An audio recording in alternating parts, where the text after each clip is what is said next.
2-3 secondes, mais bon, normalement on attend que les gens se connectent, mais là je crois qu'on n'a pas trop le temps. J'ai vu ton interview avec Pulia, c'était très bien.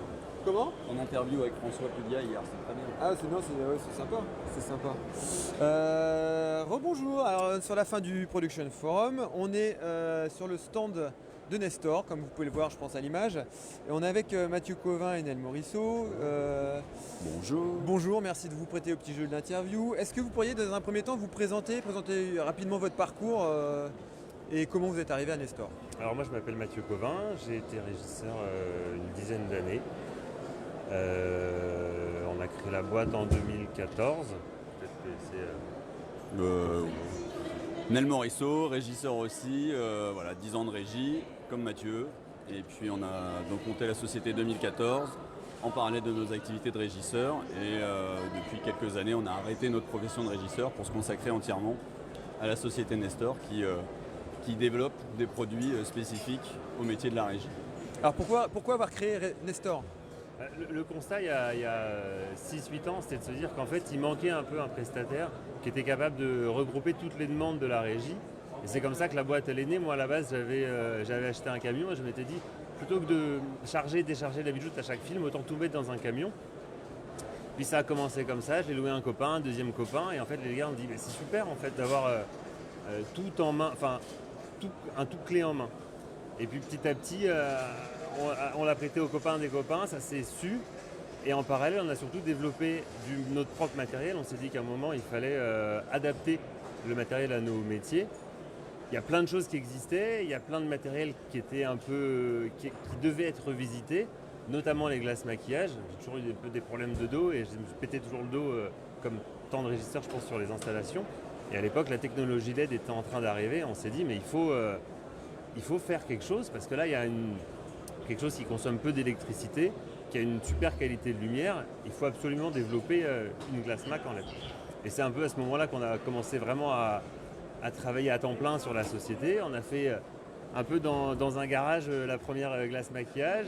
Oui, parce que vous fabriquez une partie de votre matériel. Ça veut dire que la glace, on a fait les plans nous-mêmes sur AutoCAD. On a trouvé une société qui nous a pas du tout pris au sérieux au début, qui est une société qui fait une tôlerie aluminium, qui découpe, qui plie et qui soude l'alu. On avait fait 10 glaces Mac comme ça qui étaient vraiment bricolées. On les a louées sur Au revoir là-haut. Donc c'était en 2014 ou 2015. Et en fait ça a marché. On en a fait 10, on en a fait 50 et les gens ont dit en fait c'est vraiment bien. C'est ergonomique.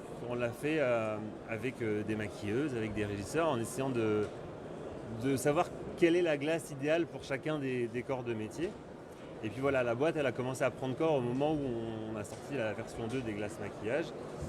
Et à un moment, il avait fallu arrêter de faire de la régie et s'y consacrer à temps plein parce qu'il y avait une réelle demande, je pense, de la régie. Ouais, les glaces Mac, c'est vraiment ce qui a fait exploser la société. Ça a été l'un des moteurs. L'autre moteur, c'était le pack bijoute qui existait un peu le début avec cette idée de tout prêt dans un camion.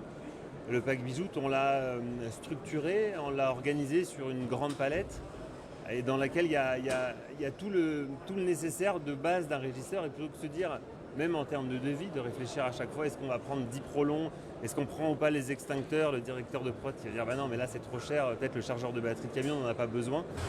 On s'est dit on va rassembler tout ça dans un pack, on va faire un tarif unique pour ce pack et en fait ça a vraiment marché puisque c'était très optimisé et qu'on était voilà, ça prenait vraiment pas de temps au chargement. Puis je pense que les régisseurs à un moment ils avaient aussi envie d'avoir affaire à des vrais prestataires, ils n'avaient plus envie d'aller dans les stocks de prod, je pense que tout le monde est allé dans des stocks de prod, on a tous... Au fin fond de la banlieue. Voilà, ou dans l'escalier, voilà, dans le 8e aussi, voilà, on a pas mal. Dans des caves, dans des rues où des caves obscures, dans des greniers. Voilà. Enfin, moi j'ai je un pense peu qu'à un pratiqué moment, tous les étages, je pense. À un moment, les gens en ont eu marre et en fait, on s'est positionné sur ce créneau-là, un créneau qui était un peu délaissé des loueurs traditionnels, parce que pas très intéressant. Et on s'est dit, bah voilà, on va faire ça. Et puis, voilà, on a voulu le faire simplement. Et en fait, le bouche à oreille a fonctionné. Et voilà, a tellement fonctionné qu'on a tous les deux arrêté notre profession de régisseur à grand regret, évidemment, aujourd'hui. Et donc, quand tu dis qu'on fournissait un pack complet, c'est que vous, du prolong pour le camion jusque quoi quels sont les nouveaux services que vous proposez? Par exemple, on loue jusque... Moi, l'exemple que je prends tout le temps quand on fait une visite de l'entrepôt, c'est qu'on est capable de louer un couteau à pain pendant 8 semaines et qu'au bout de la 8e semaine, le couteau à pain, il aura quand même coûté moins cher que l'achat. Après, on fait tout, on va faire des tentes, on fait des groupes électrogènes. Et un peu notre particularité, c'est qu'on essaye de développer du matériel. Preuve en est aujourd'hui avec la Raccoon, qui est le nouveau lave-gobelet. Même Nestor. Miam miam Nestor. Voilà, l'idée c'est de réfléchir. Il y a des problèmes concrets sur les tournages, il y a des choses qui ne marchent pas, il y a des choses à adapter. Nous, on adore bricoler. Et on se dit, voilà, il y avait un problème de comment on traite les gobelets réutilisables sur les plateaux. Et on a bricolé un truc, c'est pas forcément nous qui avons eu l'idée, mais on l'a développé. Et aujourd'hui, on a quelque chose qui est fonctionnel, qui est encore à l'état de prototype, mais qui est fonctionnel. Et pendant le salon, il y a des dizaines de régisseurs qui sont venus l'essayer. Ça a fait rire beaucoup de gens. Et beaucoup de gens reconnaissent que ça apporte une solution concrète à un problème. On l'améliorera encore, évidemment. Justement, je vais embrayer sur le sujet. Nous, on a un fil rouge, c'est l'écologie et la production responsable. Vous parliez de ce que vous avez développé là pour laver les éco-cups, parce que les éco-cups, c'est quand même un pas en avant par rapport aux gobelets qu'on a longtemps utilisés. Est-ce que justement, quelle est votre position par rapport à l'écologie, la production durable? Est-ce que vous avez une sensibilité particulière? Est-ce que vous avez aussi des idées de développement qui iraient dans ce sens-là? Alors, il y a 1000 idées de développement, je pense, la liste est hyper longue.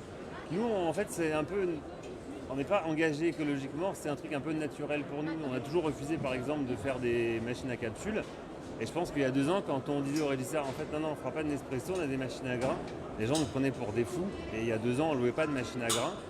Sauf qu'en fait, tout le monde a compris aujourd'hui que la machine à grains, elle est beaucoup plus économique, beaucoup plus écologique. Et que c'est l'un des points sur lesquels on a toujours été présent. Et cette année, on n'a pas arrêté de louer des machines à grains, c'était la folie, parce que c'est encore... Il y a une vraie prise de conscience. Oui, il y a une vraie prise de conscience. Et les solutions, elles existent. Donc voilà, il suffit de faire l'effort. Et voilà. Nous, en tout cas, on est là pour apporter des solutions à la région en général et avec l'écologie, bien entendu. Mais voilà, comme disait Mathieu, ça fait partie en fait de la société de travailler écologiquement. Oui, mais c'est vrai qu'il faut préciser que moi, quand j'ai commencé la régie, on n'utilisait que des machines à café à grains et que petit à petit, je pense que c'est pour une histoire d'argent, les loueurs sont mis à utiliser des machines à capsules. Je pense pas que ce soit pour une histoire d'argent, je pense qu'une machine à grains, c'est beaucoup d'entretien. Ouais, mais... Et qu'en fait, c'est un vrai... Il faut être engagé un petit peu parce que nettoyer une machine à grains, ça prend 4 fois plus de temps que nettoyer une machine à capsules. Moi, j'ai en tant que régisseur, quand j'étais plus jeune, entre guillemets, alors il y avait peut-être moins d'électronique, mais on nettoyait tous les soirs nos machines à café. Tu enlevais le bloc, tu nettoyais, on savait nettoyer une machine à café. Blocs, exactement. Alors qu'une machine, pour le coup, une machine à capsule, alors on sait les démonter un petit peu, mais on est obligé d'en avoir 4 dans un camion parce que ça tombe en panne en plus. Et que c'est pas fait pour les utiliser dans les conditions dans lesquelles on les utilise. Ça coûte plus cher et c'est pas écologique. Et puis en plus, voilà. Même au niveau du directeur de production, il n'a pas intérêt à travailler avec de la capsule, sachant que le grain va lui coûter moins cher. Ça va dans l'économie du film. Pour le coup, là, on gagne en écologie et en économie. C'est beaucoup plus intéressant. Et juste pour finir sur la partie écologique, nous, depuis très longtemps, on vend des gobelets et des gourdes. On travaille avec l'un des seuls fournisseurs français qui fabrique des gobelets en carton en France.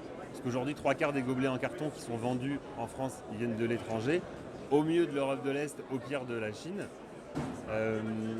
On recycle le marc de café, on donne à toutes les productions un fût pour récupérer le marc de café qu'on fait retraiter après. Il y a plein de petites choses en fait concrètes au quotidien. On ne prétend pas révolutionner le monde, mais en faisant des petites choses comme la Raccoon, comme plein de choses autour du café, je pense qu'on fait un peu avancer les choses. Et après, il y a plein de choses dans les tuyaux, on a plein d'idées. Mais c'est important d'avoir ce dialogue encore avec les régisseurs justement pour en face de tous ces nouveaux usages, d'avoir des nouveaux services à proposer parce qu'on a beau avoir toute la bonne volonté du monde en tant que régisseur sur un plateau, si derrière on n'a pas le service pour y répondre, on fait du bricolage et ça ne marche pas dans un monde professionnel. Bien sûr. Bon écoutez, je vous remercie. Ouais, merci. Et puis bonne fin de salon. Merci.